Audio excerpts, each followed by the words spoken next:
Hello and welcome everyone to the Difference Maker Show. I'm so glad you could be here. I'm Lynn Sanders, the Story Marketing Coach and your host for a very exciting program today. Our mission is to inspire, motivate, and empower each of you, our visionary business leaders, to make the most of your potential by learning stories and hearing tips and strategies from others who can make a positive difference in your life. And we have a very exciting program today. So first, I want to encourage all of you to share your name and where you're hanging out from on the common screen. And also, feel free to share your comments and questions during this program. Never underestimate the power of a hangout. I have to confess that I met our guest in a green room after a hangout one day, and it made such a powerful impression on me that I felt I had to contact him afterwards. And a little conversation that I thought would be little, it turned into 2 hours. And after that, I knew I had to have him on the show. So today's topic is becoming the person you are destined to be. Tomorrow belongs to you. That's pretty deep, isn't it? So most of us, I'm sure, listening right here, are all attracted to this energy, this positive energy that's coming out from our guests and all of us. We probably all realize that our thoughts affect who we are. And those thoughts point to the connection between what we think about and who we become. So to understand our limiting beliefs and break through them, we have a guest who is very special, and he has offered to stay here for an hour. This is my first time doing our program, and I know we're all going to be very, very interested in what he has to say, and I want you to engage as much as you would like. But before I go any further, I want to introduce my friend and wingman, Roland Takaoka, who is the host of the popular Saturday Morning Smarty Show and the president and founder of R&D Hotline. Roland, and tell us where you're hanging out from and who do we have join us today? Hi, Lynn. Thank you for the introduction.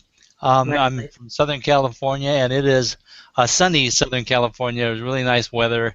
Great to receive our host, our guest today. I'm really glad that it's bright and shiny. We have a lot of people coming in.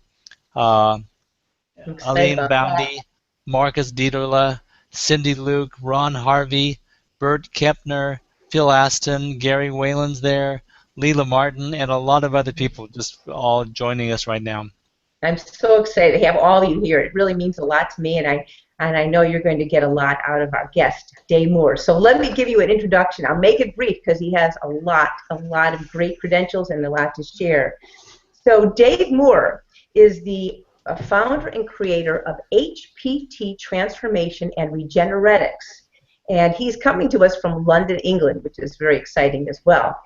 For nearly 25 years, Dave has been the creator of innovative ideas and models of individual, organizational, and social transformation. He's an expert in human potential technology, and beyond that, Dave's work has been the source of new perspectives for thinkers and practitioners in a wide array of fields. He has been associated with some of the most powerful, transformational, and successful people on the planet, so we are in for a treat.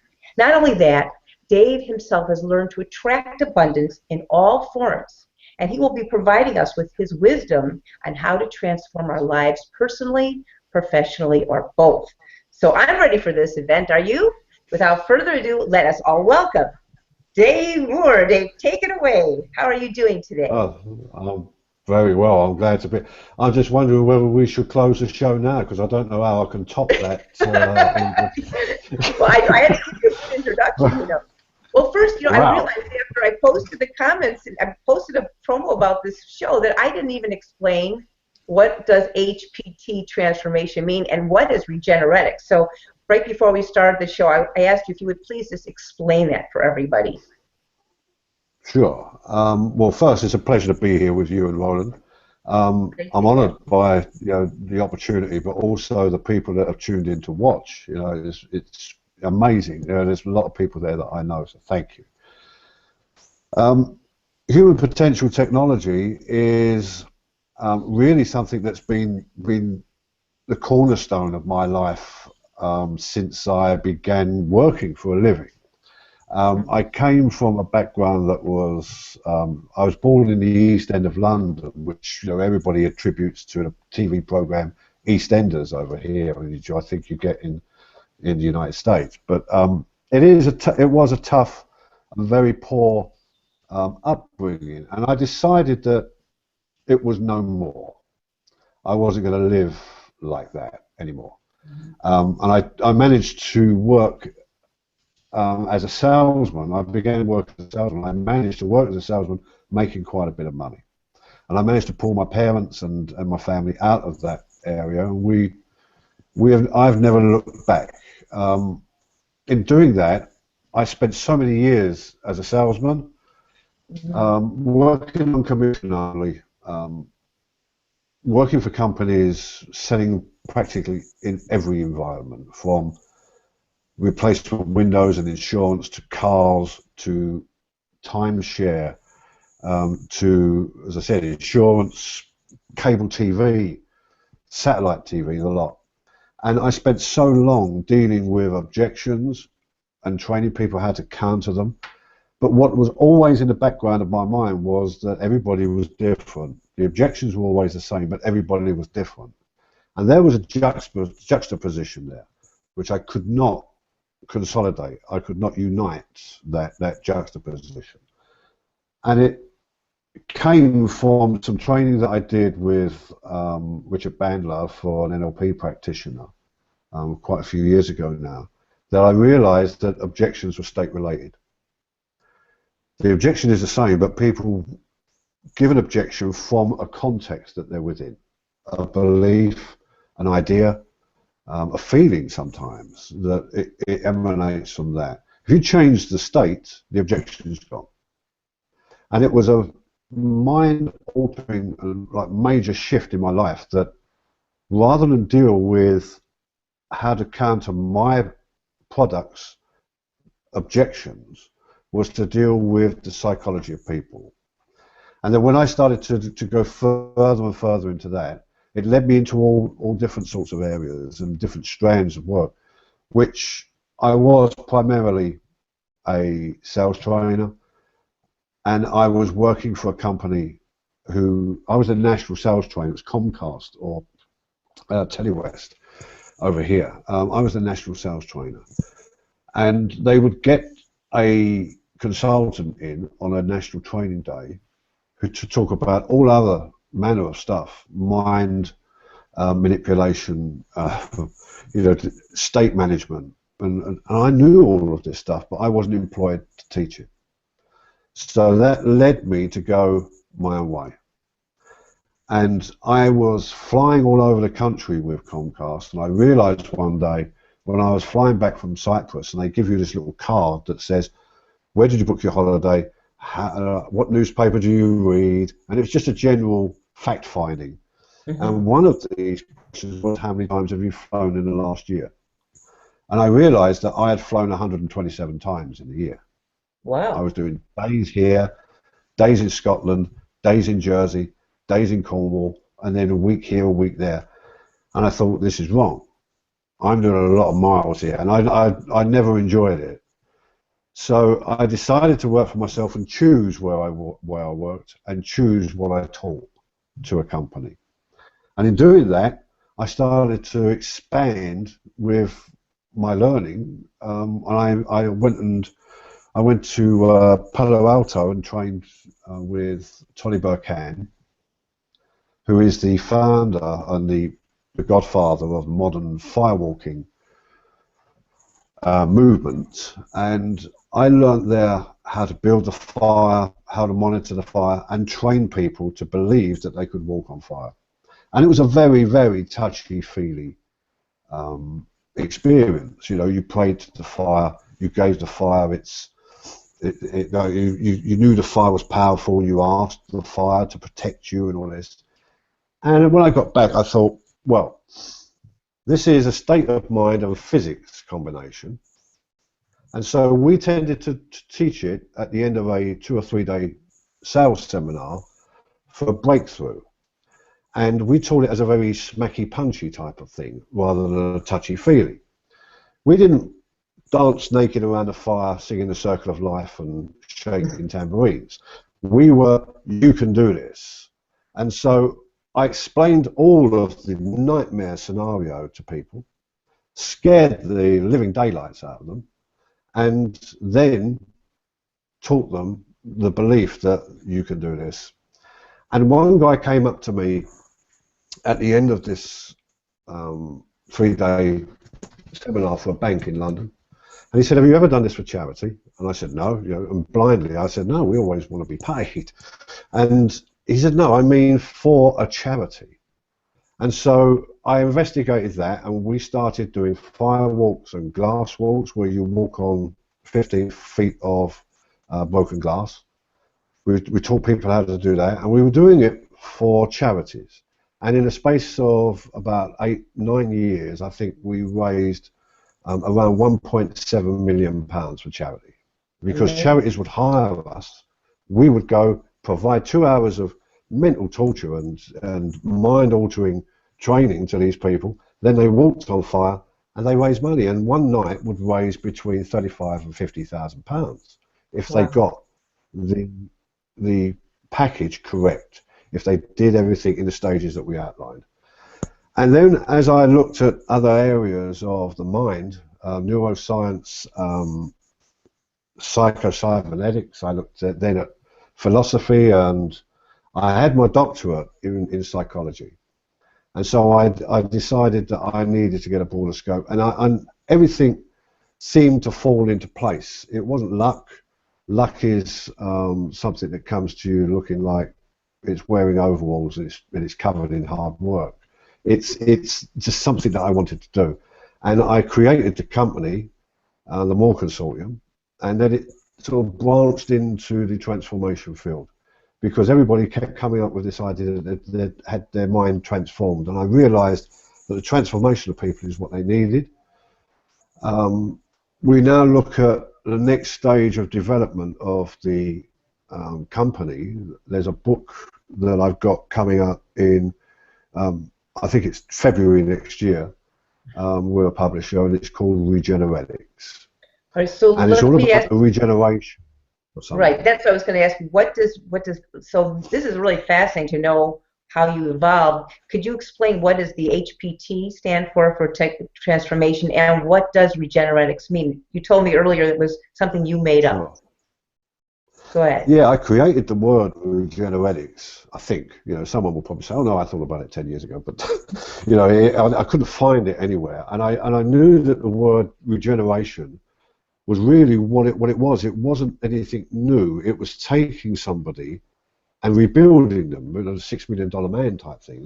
It's the HPT transformation is human potential technology. We all have the potential to do something. We all have the potential to make a change in our lives, but do we do it? And do we know how to do it? So there is a technology behind it, a technology of transformation to make humans transform their potential. And there's a technology for it. So HPT Transformation is the 3-day seminar. But Regeneretics is going to be a rather larger umbrella, an all-encompassing description of the other areas that the transformation process can be involved in. Primarily what we do is a transformation process over 3 days for people to transform themselves to become the person they were destined to be. They've got an idea of what they want to do in their lives, but they know something's not quite right. It's for people who are doing fairly well but know they could do more. It's for people who are doing terribly but just want to do well. It's for people with no future, no focus, no idea of what they're going to do. But the Regeneretics side of it brings in a transformation in sales, a transformation in business, not just this inner personality, this inner being. The Regenerate side of it will cover all the different strands that I've worked in, and the book covers that. And there's a Go ahead. There's a lot of potential. There is a lot of potential in the human potential field, and I don't profess to be an expert, and I don't profess to be a guru who says, "Come to me and everything will be fine." It's a very confrontational 3 days. And the confrontation is the first day is with me. The confrontation in the second 2 days is with yourself. Because I am not there to make friends with you. I'm not there to make you laugh. I'm not there to make you happy. You can go to the circus for that. This is your life. This is about you. And you know something's not quite right, but you don't know what it is. I don't give people anything. I show them where it is within them, and I draw it out of them and go, this is it. And then leave them with it. But they get it, and it's down to them. I think coaches do that all the time. Coaches tend to direct people, guide them. Right. So Dave, you know, we talked earlier about some of the things you do in an event, and I know it's going to be would be challenging or almost impossible to condense 3 days into an hour's time period here. But I'd like you to give our listeners, viewers, a chance to experience what happened at one of your events that you told me about, a story of a woman who went through a transformation and probably regeneration. If you remember what you right. earlier, you were because I couldn't believe no, when we were speaking to people. You told me your story. This is a confrontation. Yes. You know, it's a jolt. It's a shock to people. They come there and they sit there and they think, oh, air conditioning's working. That's nice. You know, this looks like a nice group of people. You know, going to have some fun here. You know, and they've probably seen me in a hangout, or they've probably read something that I've written. You know, I don't want to sound like big-headed, but they come to me because they've got some experience of me. But then when I'm there with them, I know that they don't like me because I'm telling them what they don't want to hear. And it has to be done because nobody else has told them. They've got an idea in their head, but they don't want to admit it. And if they could just look at themselves the way other people see them, their behaviors, their ideas, you know, they get an understanding that this is where it's going wrong. Mm-hmm. You've covered yourself with layers. You've covered yourself with layers over the years. You've acquired them. And they're barriers to the real you. And you get conditioned with your beliefs that are, you acquire them. When you're born, you've only got two fears. You've only got the fear of falling and the fear of loud noise. Everything else is acquired. And it's the same with beliefs. This lady, if it's the one that we were speaking about the other week, this lady was because I get in conversation with people on the first day, so this isn't really what you expected, is it? And it's usually, no, it's not. But this lady was sitting there, and I don't allow people to sit with their friends if they come as a pair. They sit with some between people they don't know. Otherwise, there's usually a little bit of elbow nudging and, you know, do you think he's mad? You know, he looks mad, you know, and all this sort of stuff. They've got no one to talk to. Mm-hmm. And they start to make friends in there. Well, this woman was sitting there very, very like this, listening to me like that. And she put her hand up and she said, I think I've come to the wrong place. So I said, fine. The good thing about that is you actually know you're in the wrong place. Some people are in the wrong place and they don't know it. You know, and this is what we're dealing with here. But what is it you wanted to say to me? So she got the microphone and she said, this is not going to work for me. Okay. I said, well, you're prejudging it. What I'd suggest you do is enter into it as if it will help you, or as if it is for you, and then just let it go. Right? But she said, no, I know it won't work for me because it's not right for me. Mm-hmm. Right. I said, well, why do you think it's not right for you? What makes you believe that? And she said, well, nothing has ever helped me in the past. It's not something it's worth my while doing. I thought it was, but sitting here with all of these people and listening to you for the last 2 hours, she said, I know it's not going to work for me.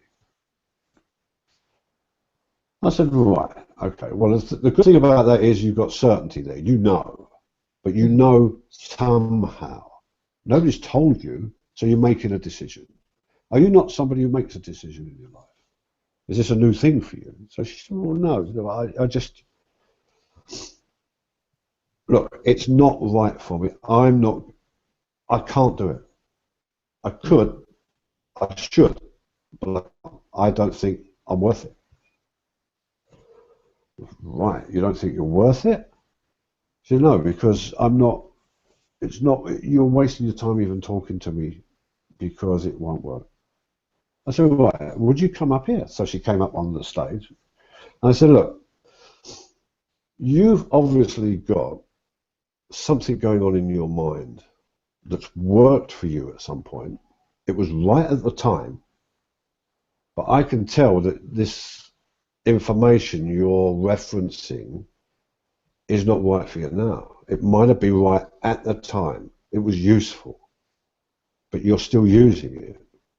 It's like going into your garden and using a pair of shears because they're useful at the time, and then going down to the store with a pair of shears in your hand because you might need them. It's not useful now. What is it that you've got going on in your head? She said, I'm not worth it. Nothing ever is. So why isn't it worth it? She said, it's me. I'm not worth it. I'm not worth the help. I know I won't benefit from it. So okay. So I pulled the curtains back on the stage. We were in a hotel, and there were mirrors on the back wall that we'd covered with curtains. I said, I'd like you to look at yourself in those mirrors and tell me what goes on in your mind. What do you see, and what do you hear in your head? And I said to the crowd, I just want to make sure, has everybody got a voice in their head that tells them to do things? And there's people sitting there going, I don't know, have I? And I'm like, the voice that you've got in your head is thinking. Now, the thinking is in your voice. And you wouldn't lie to yourself, would you? So tell me what it is that's going on in your mind when you look at yourself. She said, well, I'm fat. So I went, right, you're fat? Okay, anything else? She said, my hair's a mess. And everybody laughed. I said, right, your hair's a mess. And everybody agreed. Anything else? She said, well, I don't look very good in these clothes. She said, the clothes don't fit me. She said, I just realised. It's all right, so clothes are bad. What else? She said, I'm just not worth it. She said, I look at myself and I can see I'm not worth it. All right, okay, you're not worth it. Do you feel worthless? Yeah, oh, so worthless, okay. Okay, is that it? She said, yeah. I said, well, all I would suggest to you is you go back and sit down and see how you feel during the break. We're going to have in about an hour and make a decision then. I said, but I want to stop you because it's a qualified decision that you're making. She said, okay. So by the way, you're fat. She said, pardon? I said, you're fat. She said, right, yeah, I am. I said, who did your hair? Because it's like a complete mess. So she's like this. She said, well, you know, it's always like. I said, your clothes, did you get dressed in the dark? I said, what? Did you get dressed in a revolving door? What happened? The clothes don't fit. You know, are they old clothes that you've got fat in? Are they clothes you bought that are too small? You know, they don't match. You look ridiculous. And she started to like get upset a little bit. I said, you're worthless, really. There's no point in me teaching you at all, is there? And she was stunned. And I said, you don't like me saying that, do you? Do you? She said, no, I don't. And she was very emotional. And I said, I just want to ask you something. Who the hell gave you permission to talk to yourself like that? And she said, well, it's just something that I feel. I said, you don't feel like that. You're hearing that run as a loop in your head. Did you come here on your own? I said, no, I've got a friend down there. I said, well, where's your friend? And the friend was sitting right at the back. I said, when she got the microphone, I said, can you tell me a little bit about this lady, Joyce? Tell me about this lady. She said, she's my best friend. So I said, right, okay. She said, she's a person I go to if I've ever got a problem. I ring her or I go to her. And she always gives me really good advice. She said, I don't know what I'd do without her. She's like a rock in my life. I said, well, what about, she said, we go out and she always wears these nice, colourful dresses. And, she said, I always wonder what she's going to wear next. I think she looks great. And it was all like going on like this. And I said to her, isn't that a better thing to have running in your mind? You created this loop for yourself. You created this belief, and your beliefs are not reality. The reality is what somebody else sees. And until you start to see reality, you're not going to get anywhere. You've got caught up in beliefs, and beliefs are not real. They're perceptions of reality. Nothing in this world that is real needs to be believed in. So why have you got beliefs that are not empowering you? Why are you talking to yourself with such disempowering words and phrases again and again and again and again?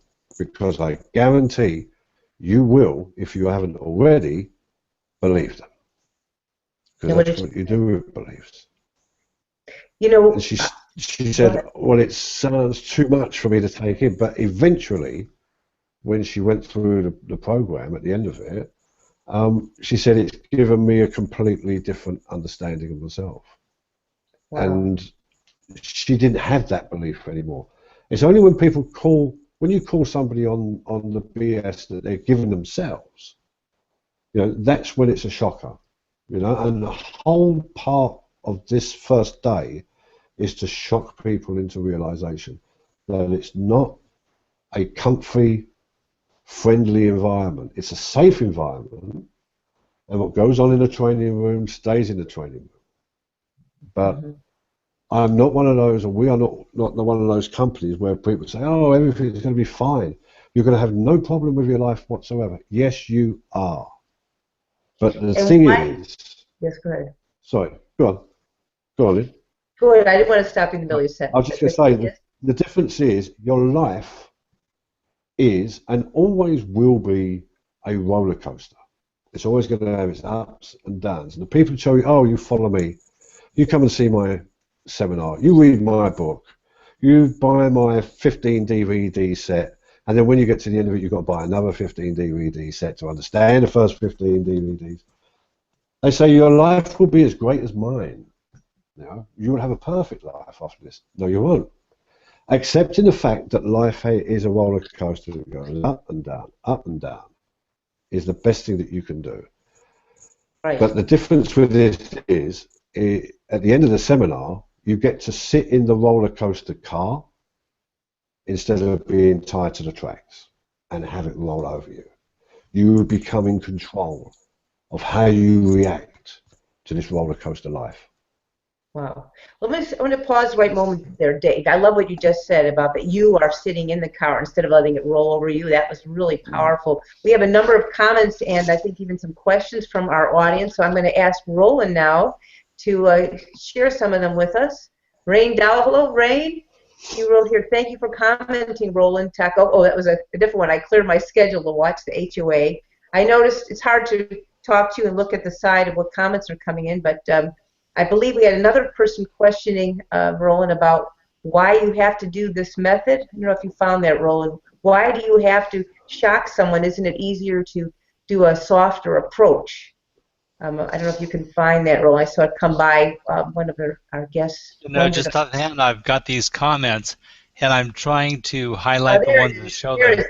But it's lagging terribly, so that's part of the problem. I thought it was real interesting. I don't know if we can pin that up there. Can you read it to us, Roland? Yes. Can it ever be done with encouragement, speaking of the concept of confrontation, rather than confrontation, the old adage, win more people with honey? And this is Can it ever be done? Tammy Durden submitted that. Thank you, Tammy. So, Dave, do you have a question? Do you have an answer for that? Can it be done with honey? Yeah, it can, and it gets done with honey. but initially, what you have to do is shift the balance, the equilibrium in somebody. Some of the things that we say, some of the words, the phrases, the exercises that they go through, Tammy, is it's a change to what people are normally confronted with. And the reason we do that is because it's very much the same if we do it like that. There is always this idea that if we speak correctly and we phrase our words correctly, then people will understand us.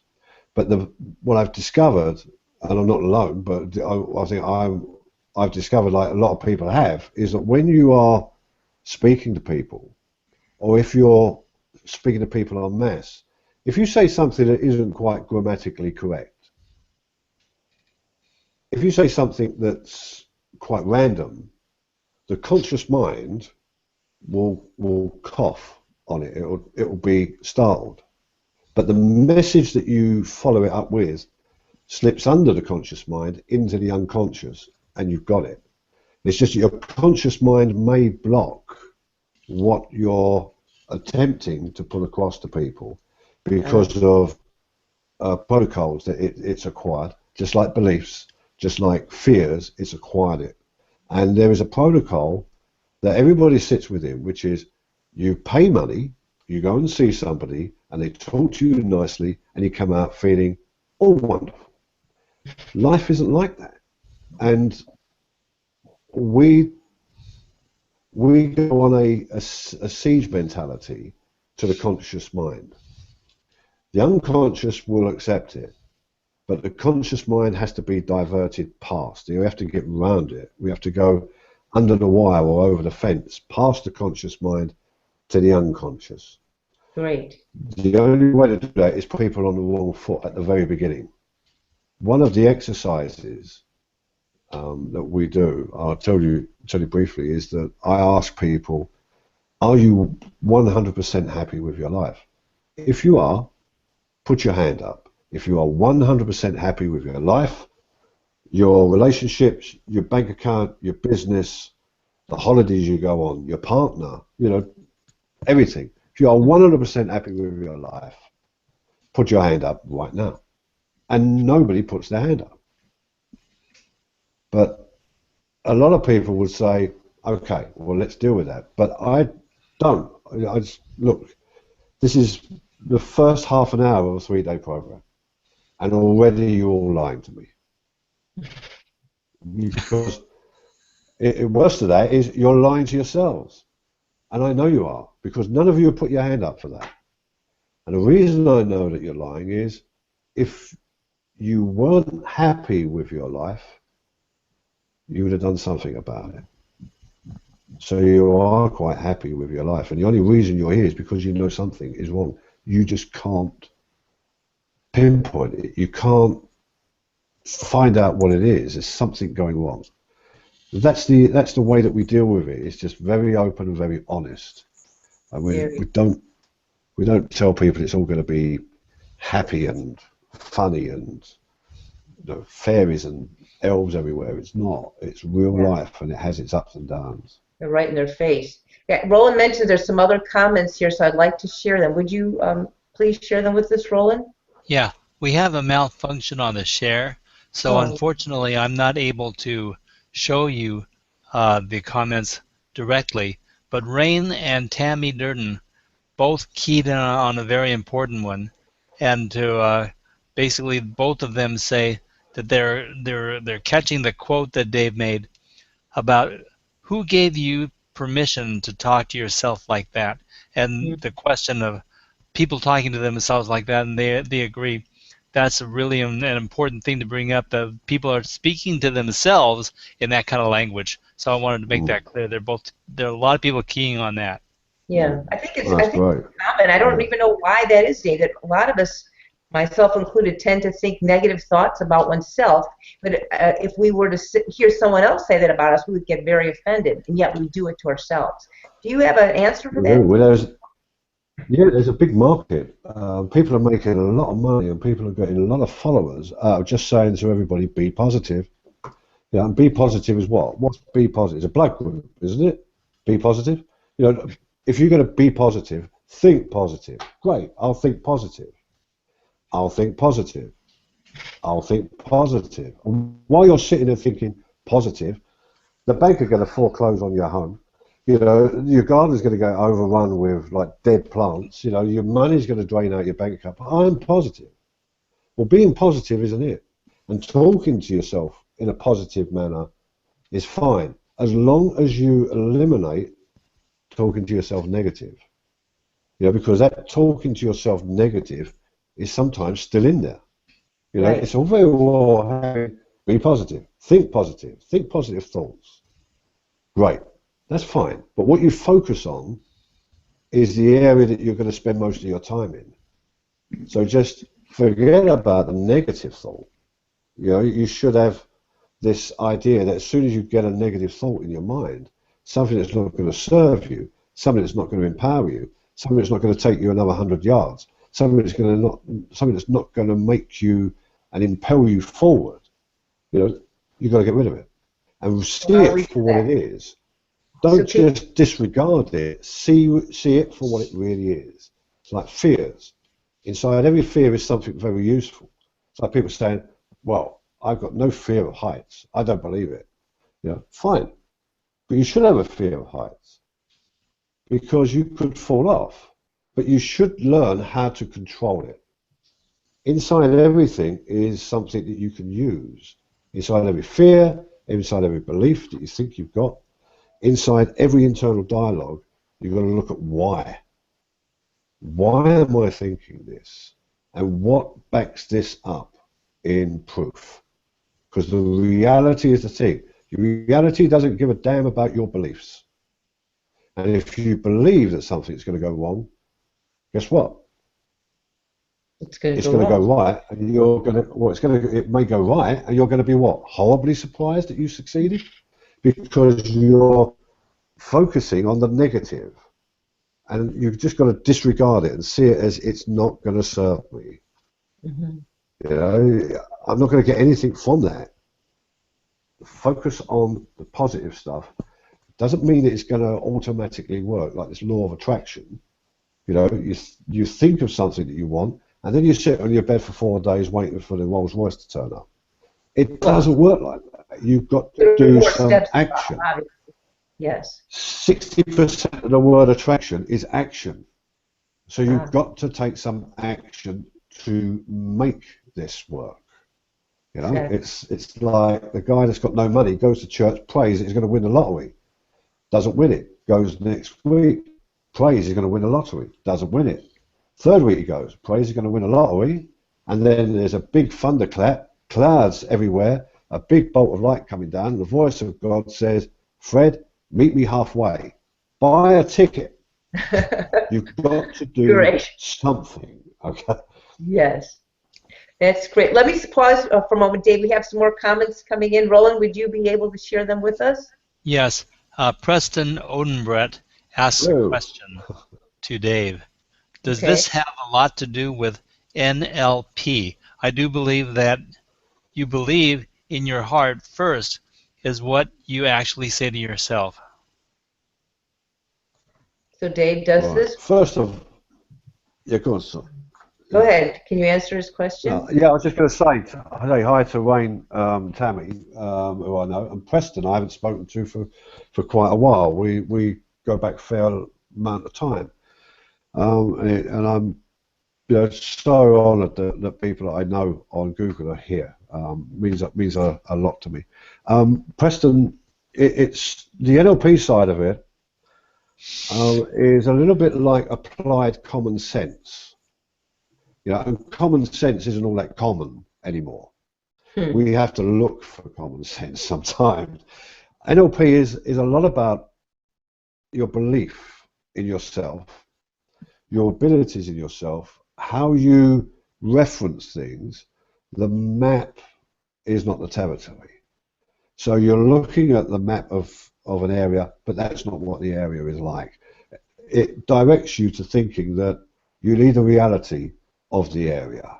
You need a reality of something, and that's where NLP, the psycho-cybernetic side of it, and I've looked at things like Buddhism, Zen. There are things in the philosophy side of it that are all encompassing in the HPT transformation seminar, but also in the Regeneretics side. NLP is a big part of it.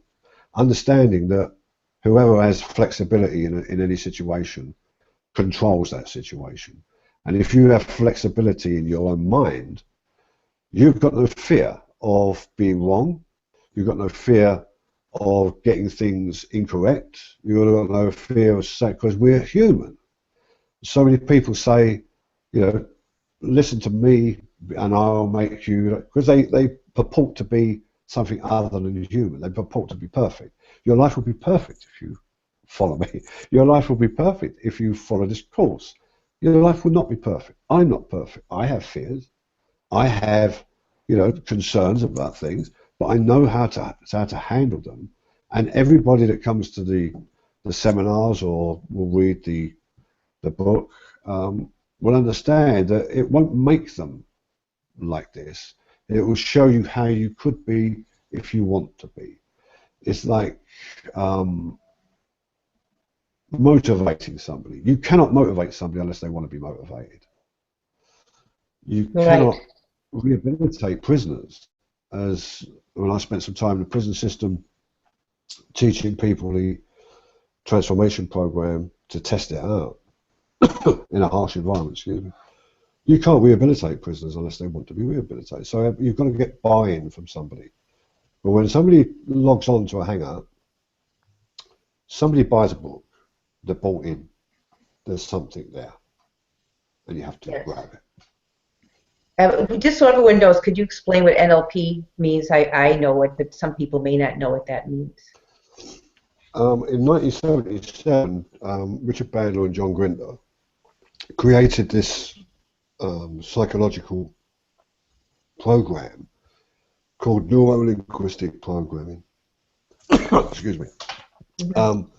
Neuro-linguistic programming was or is a discipline, a training program, and a mindset to give you more empowering beliefs, ideas, and allows you to walk through. Excuse me. Allows you to walk through the world. Thank you. Thank you. A lot more controlled. Well, it sounds like you're putting all different elements together in your event, and it sounds like we have also some more comments to share. Roland, would you be able to pick a couple for us? Because I know that there's so much interest here. I think we all can identify with the interest of wanting to transform our lives and make it even better. So go ahead. I'd like to engage as many of you as possible and let you get your questions answered. Yeah, there's really almost too much to me to be able to inject in what Dave is saying, but it's completely involving what he is saying. So Jeremy Murphy says, really tough to let go of that stinking thinking, as Zig Ziglar used to say, but it's pervasive and has a deep impact if you let that negativity percolate. And so that's a very good point that he makes. And also Virginia Parsons is with us, and she says, pay attention to your thoughts and ask, do these thoughts serve me? Right on, Dave. Great. Thank you. I'm wondering if, Dave, if you could dive a little more deeply into what happens after the confrontational stage of your event. What else do you do? Because I think we all would like to know, how do we get rid of these limiting beliefs? How do you help people transform themselves? Well, the limiting beliefs are something that we inherently have them through a basis of fear. A lot of the time we feel, should I do this? I'll probably better not, because it won't work. Another limiting belief might be, there's no point in me doing that because, and I could have done that, but I didn't, because they're limiting beliefs that stop us from going the next step. A limiting belief could be that I can't walk on fire. I Right. can't walk on broken glass. And the training program for firewalking and glass walking only dealt with the first step. It was the first step onto the fire or the first step onto the glass. The rest of the steps follow automatically. On the firewall, they follow very quickly. But it's to do with the limiting belief that we have that we can't do something. We've never been really told that we can't do something. We perceive that we can't because it sits outside sometimes of a comfort circle that we have constructed. And in any walk of life, whether we're working in an office or we're working in a store or we're working for ourselves, if something unusual turns up in our lives that we have to deal with, if it doesn't fit within our comfort circle, it doesn't sit comfortably with us because it's new. It's not something that we always do. So we perceive it to be difficult. And sometimes we say, well, that's not my job. And really what we're backing at, it's not my job up with is, I don't think I can do it. Understanding that when someone tells you, you can't do that, they're telling you that they don't know how to do it. And all that we need to do is rid ourselves of the limiting belief of I can't and turn everything into I can. And if you do it and you fail, who's died? No one. You've just got to go ahead and do it. When you fail at something, it does not make you a failure. It means you just failed at that. It's like believing something because you've been told it and you do it that way, and then you decide to do it some other way. The some other way could be a far better way of doing it, but you've never gone there because you didn't think you could do it, but it's what you should be doing. So you have to take this leap of faith. Right. And the more that you do it, the easier it becomes. It's like bench pressing. You think, God, I can't lift it. And yet you build up to it, and suddenly you're lifting 3 times that amount because it's an active muscle. So let me ask you, why is it important for people to go through the fire walking or glass walking experience? What do people get out of this? Why is it so important? Well, at the Los Angeles seminar that we're doing, there isn't one. We've never done a fire walk or a glass walk at the Transformation program.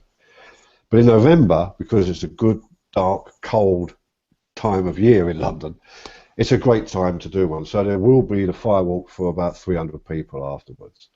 The idea of the fire walk is again, because walking on fire sits outside of a comfort circle. If on a daily basis you're given tasks, routines, or you decide that you want to do this particular thing, and then this, and then this, and you do them every day, they become the norm. But you really don't know how far you can go with what the norm is. You can create any normality that you want. But we tend to stick to things that we are used to. And on a scale of 1 to 10, you find that all of the mundane stuff that we do is about a 3 or a 4. And if there's something of importance that we think, I don't know whether or not, I'm not looking forward to doing this, but I'll do it, that's about a 7 or 8. And sometimes we stop. We won't do them because they're so difficult. I would say on a scale of 1 to 10, a fire walk or walking on broken glass, on a scale of 1 to 10, I would say would be about a 42. What was it? About a 42 out of 10. So if you can do a 42 out of 10 fire walk, which you never ever thought you could do, you thought was impossible, but when it's explained to you that people have done it before, I've done it over 2,500 times. I'm alive. It hasn't killed me. It's possible it can be done. And then you explain the physics of it, you break it down, that it's like taking a jacket potato out of the oven and transferring it from hand to hand. It's contact time, but it's up here. You need to believe that you can do it. If you take that 42 and put it in that scale of 1 to 10, all of those 7, 8s and 9s that you were doing that you found so difficult are now easy, because you've now got a major point of reference. And it was used as a breakthrough. It was seen as the ultimate challenge, which is what things should be. So many, I get people in these seminars saying this problem is, my problem is, I had the problem of, and problems, if we see them as a problem, so if we see these things in our lives as a problem, then we'll deal with them as a problem. But they are not problems, they are challenges. And they are hurdles. And hurdles are something that you can leap over. If you reframe everything in your life, every problem, as a hurdle that you can jump over, then you'll deal with it. And who would pay to see the 200-meter problem at the Olympics? No one. Right. Right? Starting gun goes off, bang, everybody runs 20 yards and stops and goes, right, how do we deal with this? It's not going to work. But if it's a hurdle, jump it. And that's what life is. We are all facing hurdles. We're not really facing problems. A problem is cancer. A problem is death. That's it. But how many times we face that every day? We don't. Right. We say, it's a problem because the taxi's not here. The cab's not here. That's a problem. It's not. It's a challenge. The challenge is go and get another cab. That's the challenge. Right. The problem is one of the guys in my sales team is off sick. That's not a problem. That's a challenge. You need to reassign his area to somebody else. Do it. That's the mindset. Yes, and I was going to say, don't you feel that when a person learns to overcome one hurdle and then another, that it makes the next hurdle easier to overcome? Because it's like exactly as we said before. The more you do it, it's like the bench press. You think, I'll never lift this, but then you build up to it and then you exceed it. There's an exercise that we do which is a clock face, and we get people to point to 12 o'clock and then twist their body around to the furthest point that they can, and then they come back and they point back to 12 o'clock. Then we get them to shut their eyes and imagine the 12 o'clock and then see themselves in their mind go round to that point and then surpass it. Go 2 or 3 steps on the clock further, just in their head. And then we get them to do the exercise where they point and they turn and they go to the point that they imagined in their mind. They pass the first point, which was their limit, and then they go to the next limit. How can you have a limit and then a next limit? Wow. Could change their beliefs. That's what you help them do. Yeah. It's the limiting belief. You can bust that limiting belief.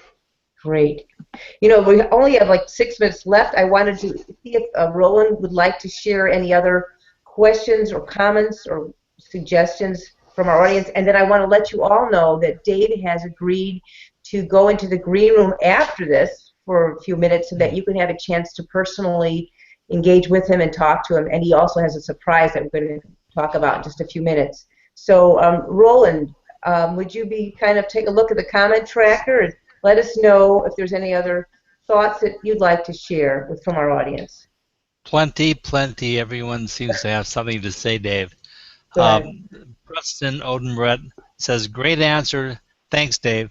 Common sense is not common anymore, and that's something that I agree with wholeheartedly. Tammy Durden says, that is the important thing. We need to look at the why we believe what we believe, the reason behind it.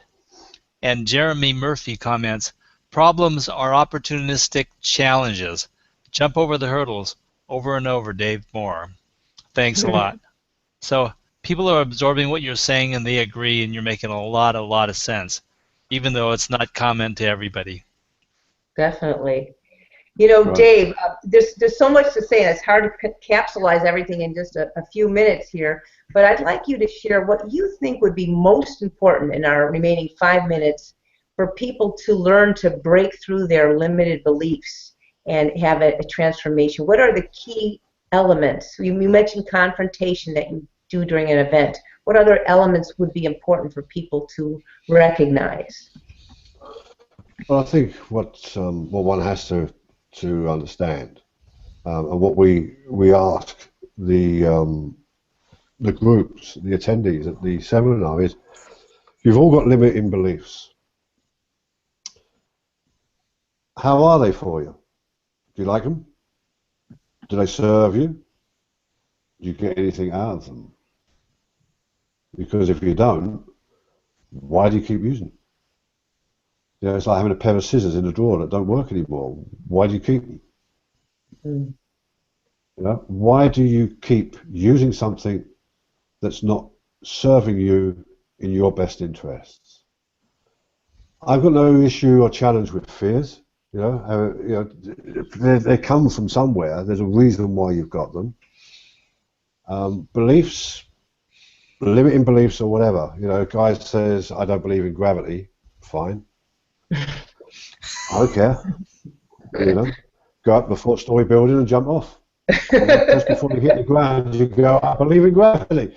You know, there are laws and there are rules in life that you have to believe in.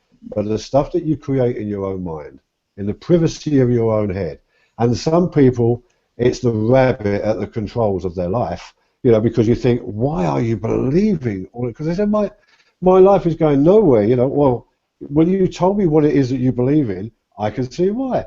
Yeah, because you are stopping yourself from getting anywhere before you've even started the race. And the limiting beliefs that people have about themselves are conditions in their own mind, and if you ask them to explain them to people, they'd be embarrassed. Sometimes people are embarrassed to tell you what it is that they're telling themselves in their mind. And when somebody is of that mindset, you've got them, because you can then say to them, well, if you're embarrassed to share your limiting belief, then obviously it's not worth it. Obviously it's not working for you. Obviously it's not empowering you or assisting you. You've got to eliminate the limiting belief. And when something doesn't work for you, you've got to stop it. One of the biggest signs of intelligence that anybody can show is a change of mind. If you believe something up until the point you come to the seminar, or if you believe something up until the point that you watch this show, or if you believe in something up to the point that you read something, and that changes your mind, that's a sign of intelligence, because you've got a better understanding of it, of what you should be thinking, from what you've read, heard, or seen. People think changing your mind is a sign of weakness. It's not. It's a sign of strength. It's a sign of intelligence, that you no longer believe this because it hasn't served you until now. Something has explained to you why it's not serving you, and this is the way forward. When you are that empowered with yourself and that in control of yourself, you can make the choices and decisions that empower you and help you lead a more fulfilled life. Because that's what it's all about. There's people say, I'm trying to find a purpose of my life. I can tell you what the purpose of your life is. The purpose of your life is to find the purpose of your life.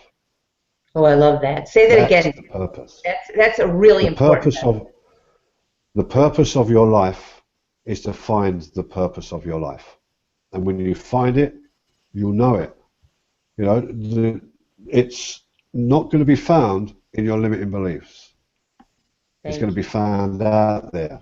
And your limiting belief is stopping you from going out there. So you need to cut that cord. Beautiful. Dave, thank you. So before we go, it's an hour has just gone by like I don't know, like a rocket ship here. I want you to share. We do time distortion. But yeah, right. Well, I knew we were going to have a lot to say. I want you to tell everyone what you've generously offered, which is a really exciting gift, and also that you're coming to the United States and when you're going to be here. So first, let us know how people could communicate with you, Dave, and your gift. Sure. If people want to communicate or get in touch or find out more about what we do, if they put HPT Transformation or my name, yeah, HPT dash Transformation, and my name into Google, I think we cover the first 2 pages of Google. And that will show you all the different ways, either Google Plus community that I've got, the Facebook page, the Twitter page, it will have my email there. You'll be able to get in touch with us. The website is there, which is hpt-transformation.com. And you can find more information on there about what we do. A little bit more information that you can download for free. And there'll be, next week, there'll be a full breakdown on there about the dates of the seminars that are coming up. We are in Marina del Rey in Los Angeles on the 30th and 31st of July and the 1st of August. It's a 3-day seminar. That is fully booked, but there is a seminar on the 26th, 27th, 28th of November in London. It's called Destination London, and that is an HPT transformation program too. And as we were saying before, Lynn, we're looking in next year of where we're going to go and where we're going to come.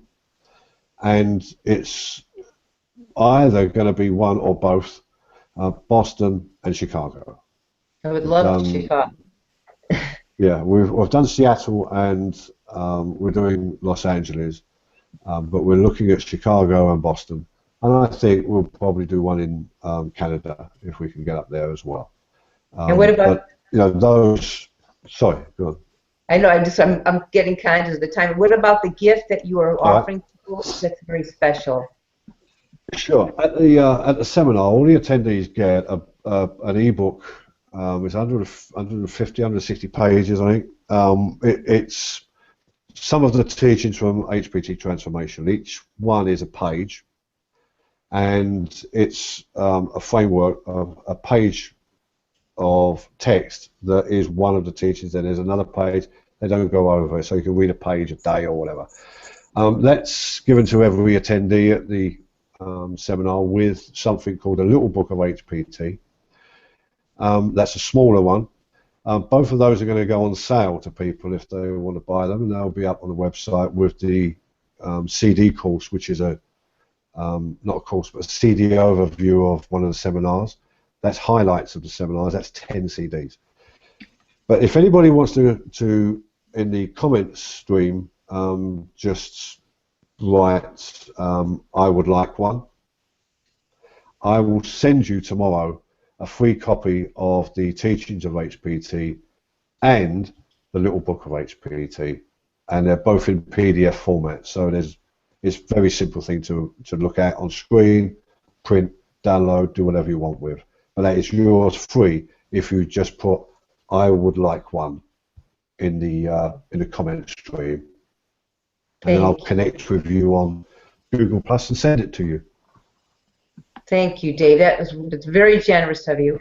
And since we are at the ending of our show, I want to thank everyone for listening. This has been a marvelous, amazing, and powerful experience. I want to thank Dave for taking out an hour plus a few minutes of time, and Roland as well, because this is, I think, a topic that we all need to really address within ourselves and contemplate so we can grow and become even more of a difference maker in the world. And so I want to thank all of you for taking this time to listen and think deeply, and for engaging with Dave. And now, as another gift from Dave, if you would like to attend the Hangout behind the scenes, after I stop the broadcast, Roland will share the link with you. We can have up to 10 people, as many of you know, at a time. So please feel free to join us after the Hangout for a few minutes and meet with Dave, ask him any questions. And again, I'm just so glad that you are all here so we can experience this together. Keep growing, keep working on yourselves and being the best you can be, because there are people out there who need what you have to offer. And I'm so glad to be a part of all of your lives at this moment, just to share this with you. I'm going to be doing Difference Maker shows periodically each month, so please keep an eye open for them. I'd love to have you join me in the future. There's some other great shows coming up. And until then, all the best to you, and keep up the great work. Take care, and thank you again, Dave and Roland. Thank My you. pleasure. Bye-bye.